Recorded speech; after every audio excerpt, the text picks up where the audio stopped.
Hello guys, Nato Ace here, and I too want to give a quick thoughts on a follow-up about the PC Verge guy, Stefan Estain, that's his name, and because I kind of gave sort of a quick opinion about him, and all I said was I can understand why he was acting what he's acting after that.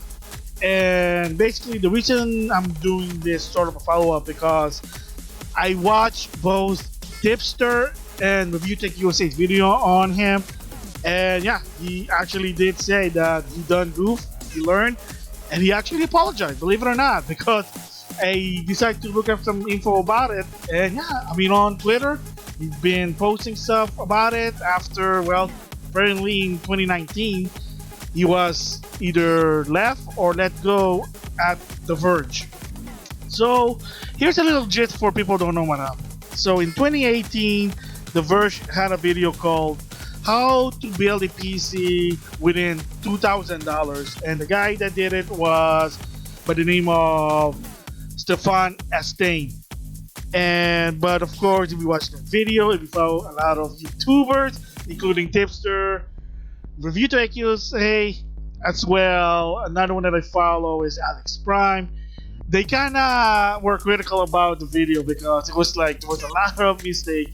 To a point, he became a meme, and to some extent, some even professors, like teaching student how to build a PC, were using Stefan's video on how not to build a PC. So I mean, I guess there's good things about it and there's bad things about it, but you kind of get an idea what happened there.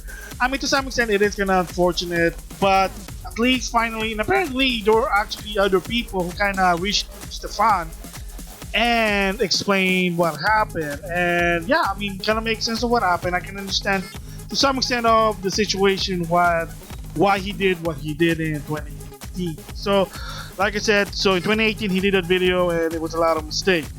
So what happened and why did that happen? Well, before I kind of say that, the aftermath of that one, because there were some people who were actually, like I said, critical. They were critical about him. They just, hey, there was a lot of mistakes. What happened? Can you tell us? Can you give us some insight? What happened? Why did you do this? But of course, you got some idiots, unfortunately, who, I don't know, maybe it's funny. Maybe they really hate the guy. Maybe they really hate him because he's making the PC community look bad. I don't know the reason. Even Review Tech USA said that, yeah, there were some people actually were sending him hates and even racial. But the reason why some people kind of got irritated with him was the aftermath and the reaction when he kind of addressed it. He said, "Oh, everyone's a hater. Haters gonna hate. All the nerds are hater," which is he kind of lumped everyone into one group. That you're just hating on him because you don't like his video. And I kind of talked about this before that the problem sometimes is when you're getting what a lot of people call it, you're getting shed on so many times. There's going to be a part of you when you're trying to read this comment, you're not going to tell whether is this person going to be critical or this person just being an ass. To a point, some people call it repeated offense. Again, I know repeated offense basically you're saying the same thing again and again, but another one means is when the person receiving it keeps getting a lot of this comment, this critical comment, this hate comment, to a point I can't tell anymore. Are they hating on me? Are they really want to give me some info, tips, whatever? I mean, another person I can say is a lot of people really don't like this person. And this person actually supported the Cheetah Man 2 project. And some of them, including myself, were just critical. Hey, dude, come on. Just give us some info on what's going on here. I don't understand. And the disabling comments on YouTube was not cool. And then this jackass decided to block me. And this person said, well, I'm getting shit on all suddenly about this Cheetah Man 2. I mean, you can understand why what happened. I mean, another one is a lot of respectable person. And a lot of people talk about also did have to encounter a lot of this. So, yeah. So I can understand what Stefan was coming from when suddenly everyone's a hater. One, he was young. He was 20 years old. He didn't really understand how to react. He probably didn't know how to handle it at the time in 2018. So he thought, well, people are just being a jerk. I'm a professional, whatever. But then as years gone on, he did starting to learn, and I think he did apologize after he left the Verge. So you kind of see also why at the time he probably is trying to defend Verge, because again, you know, if you're working for a company and they make you do something unreasonable, you're not gonna throw them under the bus because they're gonna fire you. I had that situation also in my job, and I knew people the same goes, so I can understand where it's coming from. But when he was let go to Verge, or he left, I don't know the story, then he kind of gave more sense of what's going on there. So now moving to 2021, Review Tech USA and Tipster showed a video. He's a PC builder and he invited Stefan. And what the people call it, the redemption arc, is they were gonna build the same PC prop that Stefan did in 2018 from The Verge. At the same time, kind of explain step by step, hey, what happened? Why did you do wrong? Why did you say this wrong? My thoughts about that one is, I have to say, I gotta give props to Stefan for actually finally giving transparency in what happened. I do understand why he couldn't do it, but nothing personal to him. I think now he's cool. He redeemed himself, in my opinion, just like Tipster said. But you are still, to some extent, throwing someone else under the bus. I get it. Trust me, I'm in that situation also. But you have to understand is that when a company hire you, the assumption is you can do some tough work. You're able to do certain situation in a limited time. So, but again, sometimes that becomes a potato situation. But that is what the life work is. That's what the job is. So that's the real world. I know it's kind of suck, but sometimes that happens. So he did redeem himself. It's awesome. That's great. Basically, kind of throwing shade at Verge. Justified it may be, but at the same time, you're also kind of like, you know, you kind of said yes or something like that, unless there was a different situation. So with that said, first, when they built the PC, perfect. They did a perfect one. Again, that's redeeming part. So a lot of the mistake, what happened there?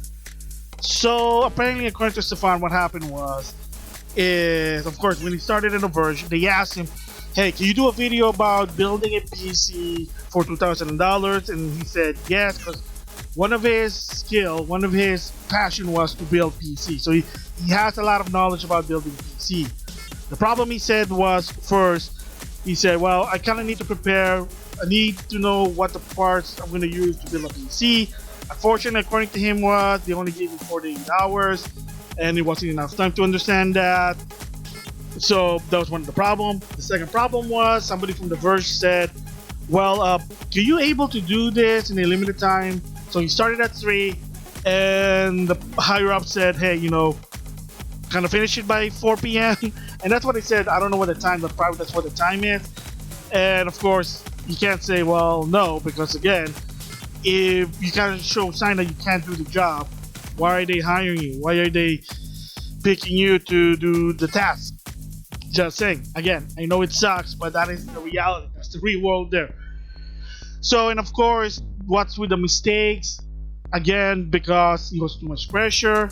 He was in a limited time. Understandable, because trust me, when I gotta do this, you lose focus. So if it's a situation with me, my friends, my family, we're in a situation like, we gotta do this time. I can't think straight, because what was the thing that you gotta do? You gotta finish it as soon as possible. So he just wasn't thinking straight because he couldn't focus. Second, apparently, according to him, is that trying to build a PC in a camera, making a movie at the same time, it's not that easy. So he did admit that. So basically, technically, like a lot of people did say that when you kind of do building a PC in camera for a movie, then yeah, it's gonna take a while. So, but then they told him you gotta do it within an hour. So that's why he was doing a lot of mistake when he said tweezer from the twist tie. That was a lot of mistake. When he put the power supply wrong, again, it's not because he wanted to make sure he couldn't do it, because again, it was limited. It was limited time. You gotta do it in a certain hour, apparently. So again, I can understand where it's coming from. And once it was finished, apparently what happened was that they kind of knew what happened in the long run, and they had to salvage the PC. They kind of like fix everything. So the bottom line is that he wasn't really focused, from what I understand, on the building the PC, because again, in the back of his head is, I gotta do this video, I gotta do it fast, and the point of, you gotta do it right, because it's not that easy. I can tell you that. I can tell you that when you're under pressure, you're limited time, and you gotta do it good. That's not gonna work. There have been times where I say, I gotta make sure this, I gotta make sure that it works. No, let's go, let's do it. We're wasting time. Let's go. And it gets irritating. Trust me, I get frustrated about that. But sometimes you're gonna be in a situation where you gotta do it good, but you gotta do it in a limited time. You're gonna feel the pressure, part of the real world. I know it sucks, but again, I know I kind of repeat myself, but I have to emphasize it. That, like what he was doing, he was in a situation where the Verge wants him to do a video about building a PC. They gave him the part, but they didn't give him enough time to analyze what to do, and they told him, you gotta do this video within an hour. You gotta see what's going there. So it kind of makes sense of what happened. Yeah, it is kind of unfortunate, but at least with that video, he redeemed himself, he did learn, and he did apologize in the long run. Again, like I said, the reason he couldn't apologize before is for, how to figure legal issues. You don't throw the company under the bus, whether you like them or not. It's just, that's how it works. I mean, it sucks, but that's what it is. And once he was out of the Verge, he just said, well, this is what happened. Like, that's it. So, thoughts about that one? Great that he redeemed himself. It is an interesting situation. Like I said, I gave like a quick brief about that because it wasn't really like a controversy in my opinion. It's just that he was young, he was 20. He didn't really handle the situation right. To a point he just said, screw you all guys. He kind of doubled down, but again, it is what it is. I mean, the plagiarist guy did the same thing, but because he was told by a trusted friend that don't admit that you plagiarized, don't admit that you did wrong because blame the company. Well, for him, is blame the company when he got fired. In the case with Stefan, he basically said the word basically said was double down on what you do, that you stick to what you did, even if it's wrong. I mean, like, I can understand if your decision, but there is going to be a point where it's obvious it's wrong. You can't defend that. So, I mean, you can tell there was a lot of mistake there. So, and of course, Vox doing a copyright strike also didn't help, made it work. And apparently also Stefan said, he didn't really approve that, he didn't like it, but it is what it is. I mean, he kind of knew that he made a mistake, but again, So overall thoughts, he redeemed himself, he learned his lesson, and to some extent, hopefully he'll handle it better in the situation when he's in a situation like that again. Like I said, he was probably young, and he did say himself, and what the Verge told him, this is how you're supposed to react, wasn't really a good idea, but again, it is a business, that's how it goes. So that's my thoughts about Stefan Eckstein redeeming himself for the PC guy Verge, how to build a PC. I'm sorry, I'm a bit tired there, but with that, I'll see you guys later.